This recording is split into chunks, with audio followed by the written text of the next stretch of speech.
Hi, today I am talking about the book The Truth About Forever by Sarah Dessen. So this book I was originally going to pick for this month for the 2025 Read Your Bookshelf Challenge that I am doing that was created by Chantel Reads All Day. And the theme for April was flowers because some of the covers of this book I had seen had flowers. Like, here is the default image on Goodreads. Here is the image that was on the library website. And then I got this cover, which is one that does not have flowers on it. Plus, I wasn't sure if flowers would really be a big plot point anyway. There are flowers in this book, but it's not a big point. And you could pick a book like that for the Read Your Bookshelf Challenge just because it has flowers on the cover. But I decided to just listen to The Secret Garden by Frances Hodgson Burnett. So I did that instead for April for the Read Your Bookshelf Challenge. So I have read one book by Sarah Dessen before, and I actually have it. A little while ago, earlier this year, I read her book, Just Listen. I really liked this book. I could even say that I loved it. So far, it's been one of the best books I've read this year, and so I really liked this book, and I wanted to read more of her books. So the next book of hers I read was The Truth About Forever. So I'm going to give you my thoughts on it. Things I liked, things I didn't like, my overall thoughts and rating of it. So let's talk about some basic overview on what this book is about. So this book is about a 17-year-old girl named Macy. This book takes place over the summer. So one of the things going on in Macy's life is, I believe at the start of the book, it will have been about a year and a half ago, her father passed away unexpectedly. Macy lives with her mom. Her parents were still together when her dad died. And she also has an older sister named Caroline, but she no longer lives with them, but she is a part of the story. Macy has pretty much isolated herself from a lot of people. She doesn't like receiving sympathy, and she just doesn't like being known as the girl whose dad died. She's isolated herself from most people except for her boyfriend, Jason. Her mom is really serious and professional. She's always working. She works too much, and that is how she copes with the loss, and you learn and understand that better throughout the book. And Macy's mom has a lot of high expectations for her. Her boyfriend is also like really professional and smart and, just a good example, a perfectionist. So yeah, the people in her life definitely pressure her to be a certain way, be perfect. And her mother isn't really emotionally available. Like, she's functioning, she works a lot, like I said, works too much in my opinion, but she doesn't really talk to Macy about Macy's father passing away. They don't really talk about that. Macy wishes she could talk to her about that, but she just feels like she can't. So yeah, she's not really available to talk about her feelings about that. She doesn't really appear that way. If Macy tries to talk about it, she'll kind of just change the subject or shut her down. And Macy has been going through that, and she doesn't sleep very well. She used to do running, like, I believe as part of school or a club or something, and she was really good at it. She stopped after her dad died. I don't want to just give details about every single thing, so I won't say everything, but basically it did have something to do with her dad dying, which ultimately led to her decision to stop running. So yeah, she doesn't have a whole lot going on in her life. I mean, she's got her boyfriend, and she has some concerns about him, but overall, she seems to like him, and they've been together for a while at this point. At the beginning of the book, he goes away to brain camp, some sort of camp for smart people. I don't know, that's what Macy usually calls it. I believe it can go by a few different names though. So he's going to be away from her for a while. I told you that he was pretty serious and he's proper and all that. So yeah, that's where he spends a lot of the time in this book. Meanwhile, Macy's sister Caroline wants to get renovations done to their father's beach house, which he really loved. It was like his sanctuary, something like that. And Caroline has a lot of ideas for how she wants to renovate it. And Caroline has always been more adventurous and outgoing and brave and bold than Macy, and she's not really afraid to run her ideas by Macy and their mother. So while Jason, Macy's boyfriend, is away at brain camp, Macy fills in for him at the library information desk, and this is going to be her summer job. She doesn't really like it though. She doesn't fit in with the other girls there. They don't seem to like her, and she finds the job very boring and doesn't enjoy it. So she's not enjoying her boring job at the library desk. But sometime early on, there is, I believe it was at one of her mother's events. Her mother works in real estate. It was a job that she did with Macy's father, but now that her father has died, she's pretty much doing it all on her own, which just leads to the workload. So she's always working on new projects and stuff. So she was having a project, I think, at their house, and there was a catering company there. And Macy ends up helping them out, and then she eventually joins them and starts working with them when she's available, but she's still working at the library. The catering company is a big part of this book, and a lot of the book is Macy working with them and interacting with the people there. So that's a lot of this book. There's also a little bit of Macy, at the library, at home, interacting with her mother and or sister. A little bit of her corresponding with her boyfriend via email. I won't go into too much detail on that. And the people at the catering company are all people she doesn't know. They're not people she goes to school with or anything like that. They don't know her. Like I said, she didn't like being known as the girl whose dad died, and they don't know that about her. So it's like a fresh start. She's not going to get any unwanted sympathy from them. It's a different environment, very different from the library desk. Like, working at the library is very boring, not much happens, it's very quiet. But then working at the catering company is chaotic. Usually something's going wrong, and it's loud, and there's just so much going on. And it's very different from her. It's a completely different environment. It's the exact opposite of what her life has been. And this is good for her because Macy often tries to plan things and, like I said, be perfect and know what to expect and have things be a certain way. But this challenges her and gets her to do things a little differently, even if she may not want to at first. So yeah, working with the catering company is never boring, and she actually connects with some of the people there. Because like I said, she isn't really connecting with the other girls who work at the library. They don't really talk, and yeah, they don't seem to like her. And I think that the people at the catering company are a pretty interesting group. So there are 5 main people, not including Macy, that work there. So there's Delia, who's like the leader of the group. There are her 2 nephews, Wes and Bert. They are brothers. And Wes is really into making sculptures out of spare parts. It's very creative. And he has something in common with Macy because his mother passed away at some point. I don't remember how long it had been from the beginning of the book. But yeah, that's something that they have in common. And Bert has an intense interest in the concept of the end of the world. He's part of, some community to do with that and watches stuff on TV about it. There are also 2 sisters at the catering company named Christy and Monica. I don't really remember if they were actually part of the family. They might be, or they're just, even if they're not biologically family, I think that they feel that they are part of the family. Christy and Monica are pretty different from each other, but they were interesting, especially Monica. I'll go more into her later. Christy's really into fashion and always chasing after boys. She's really outgoing and I'd say pretty bold. And I don't think she's mean, but she does try to help Macy and give her ideas. Monica typically seems bored and uninterested, but there may be more to her. So this book has a lot of, themes and ideas. For one, like I mentioned, there is the whole death of Macy's father, so there are themes about grief and a lot of the deep thoughts and feelings about that and how it's affecting her, how when her dad died, how she handled it versus how her sister handled it versus how her mother handled it. And even though they're all part of the same family and all live in the same house, they all handled it in pretty different ways. I think it's a good way of showing how people grieve differently and also how some ways of grieving can, like with her mother, for example, working so much, how that negatively affected her family and her relationship with them, and ultimately her health as well. So yeah, this book absolutely has representation of how people grieve and handle loss differently, and I think there's a bit of a focus on family in this book as well, so it's definitely about family. I said, I think in my review of Just Listen, that one of the reasons why I started reading Sarah Dessen was because I wanted to find more authors who were similar to Judy Blume, but perhaps more modern, and I looked some up, and one of the ones that was suggested was Sarah Dessen, so I wanted to check her out. And as I'm reading her books, I definitely think that she is similar. She definitely does remind me of her when it comes to perhaps the genre and style of writing. Speaking of more modern, Sarah Dessen does have some newer books from the 2010s, but ultimately this book is, as of this year, 21 years old, but that's actually one of the things I liked about it. This book was published in 2004, and I personally like hearing about the time period of the 2000s. I was alive, but very young, so I didn't really experience it as a teenager like the characters in this book are, and I just liked that aspect of it. The things that happen in this book could still apply to today. The messages and themes, I think, could apply to any time, any person. It's not just teenagers. I mean, maybe some of the lessons could be things people already realize. Some people may have more trouble with these things than others, but like I said, I think it could apply to anyone. But yeah, I liked that it was in the 2000s. It wasn't that different from modern times, but one thing, for example, if there was a sentence where it said she snapped the phone shut, implying she had a flip phone, because you wouldn't really say that about a modern smartphone, so that was just a little detail that I liked.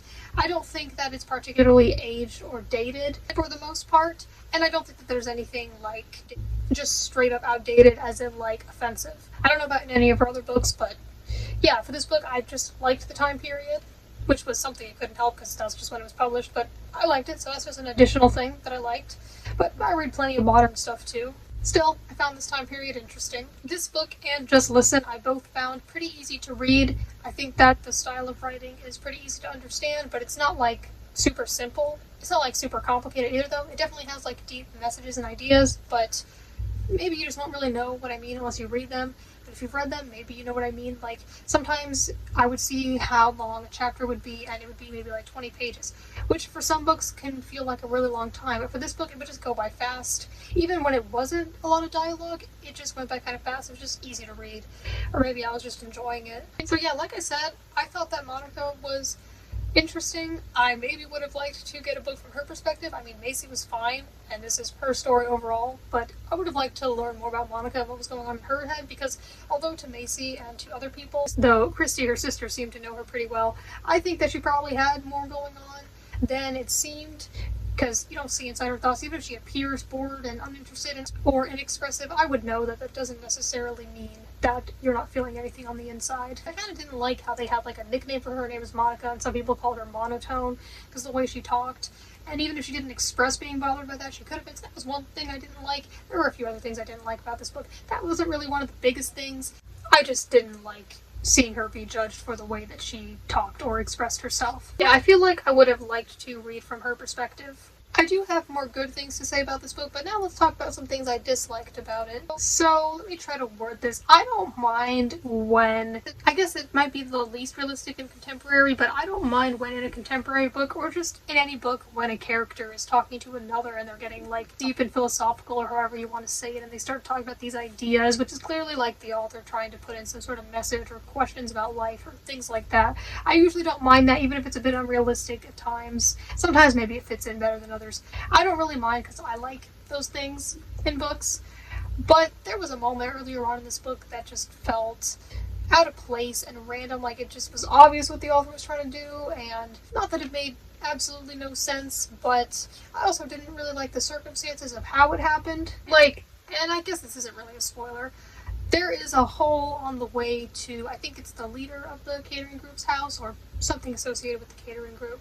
There's a hole, like, in or near the road that people often get their vehicles stuck in, and they have to get them towed out. And main character is talking to the other character about this, and she's just like, yeah, I say we'll fix it, but then we never do. But then she goes on about, I don't know, she says something that, like I said, felt out of place. Then like later on in the book it made sense. I'm not saying you can't introduce these ideas early on, but in that context it just didn't feel right, and she was just trying to use that as a way to segue into talking about something like, do you ever feel like some things are just meant to be a certain way, or something like that. And I'm like, this is a public health and safety hazard, and you are just using it as an excuse to be like, yeah, we're just not going to fix it because some things are meant to be the way they are. I know life is busy, I know you can't get to everything, but it sounds pretty important to me. And you're just using that as a way to promote your philosophical ideas. Maybe I'm looking too deep into this, but it's something I noticed and wanted to comment on.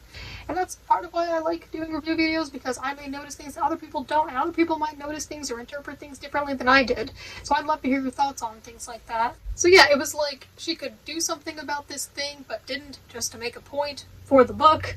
I felt like it just felt out of place. I normally don't mind when characters behave that way, but here, I guess it just didn't really feel right.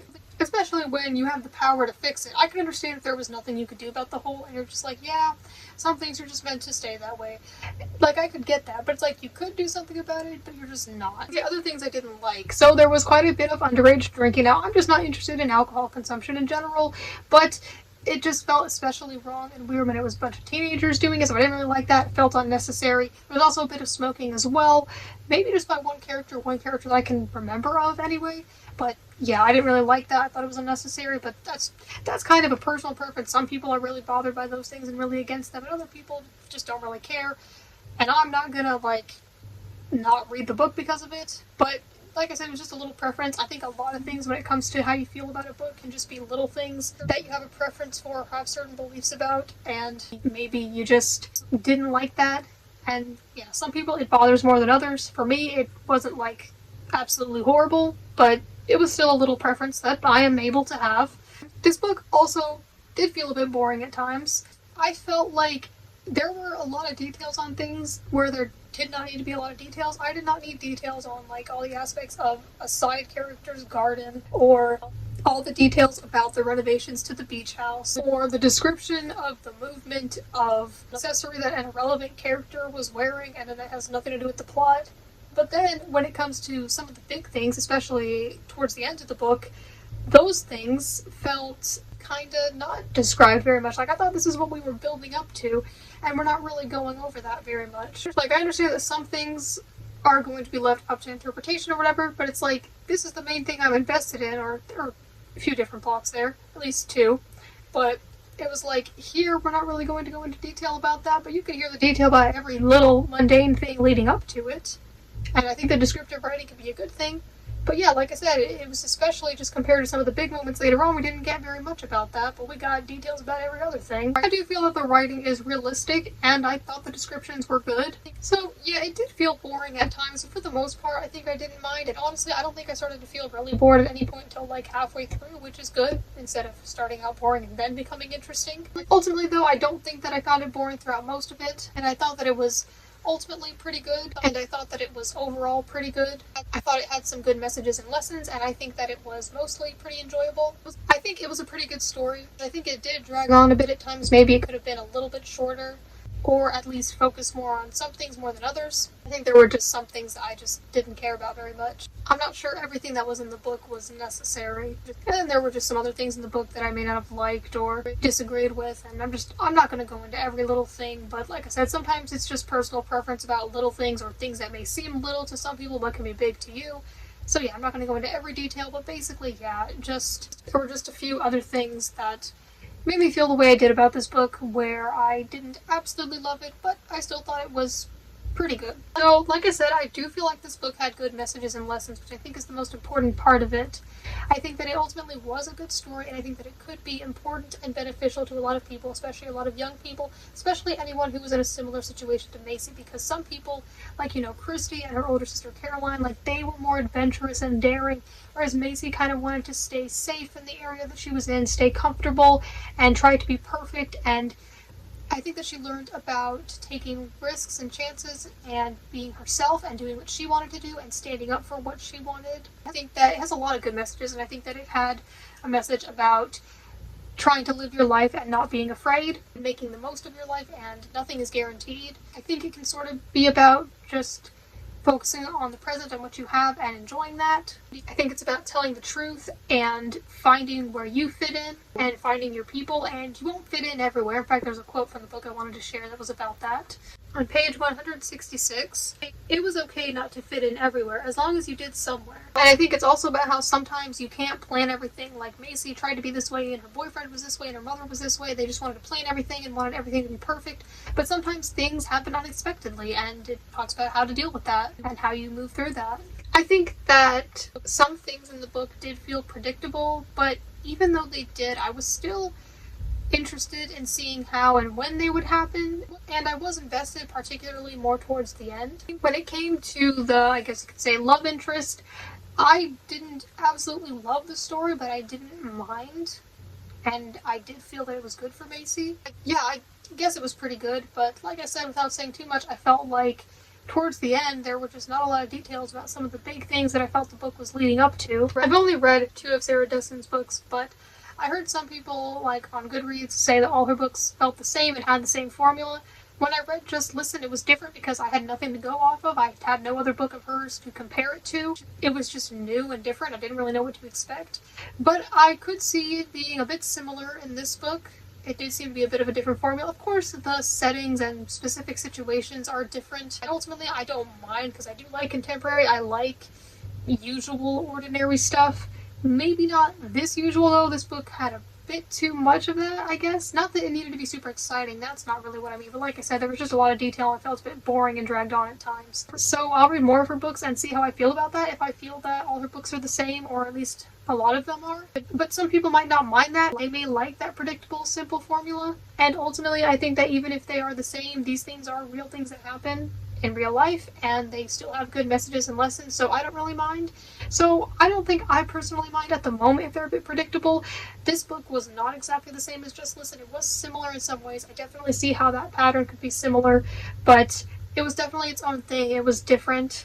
But I did like Just Listen more. A lot of it was up to little things.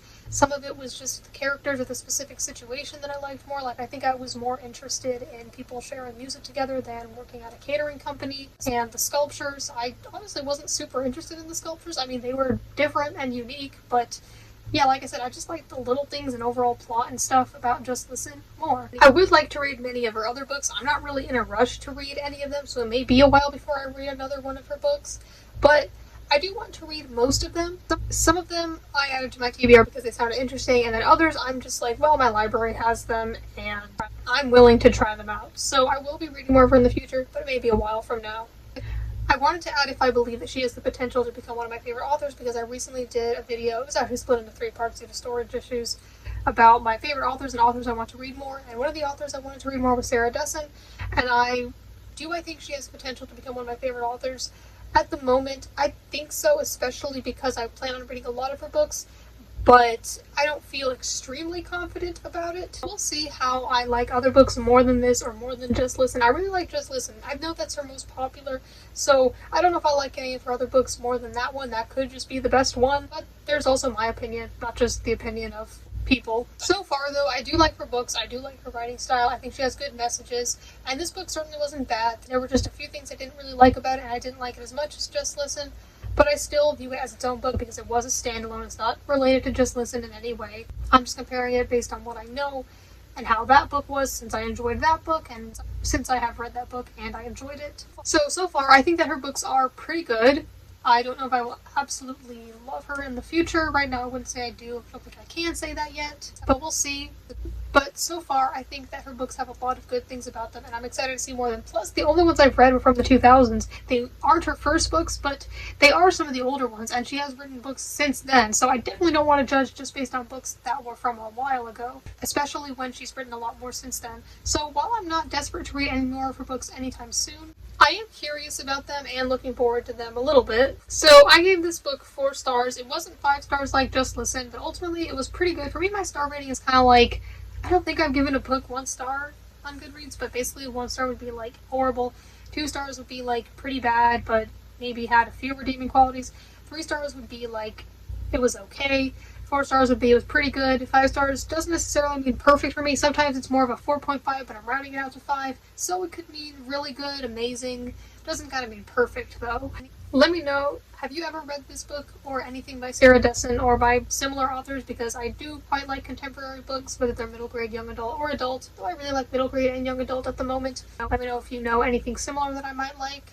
And yeah, let me know if you've read any of her books and if you have a favorite, or if you've read this one and others, how this one compares to others. I would definitely like to hear your thoughts and we could discuss these books together.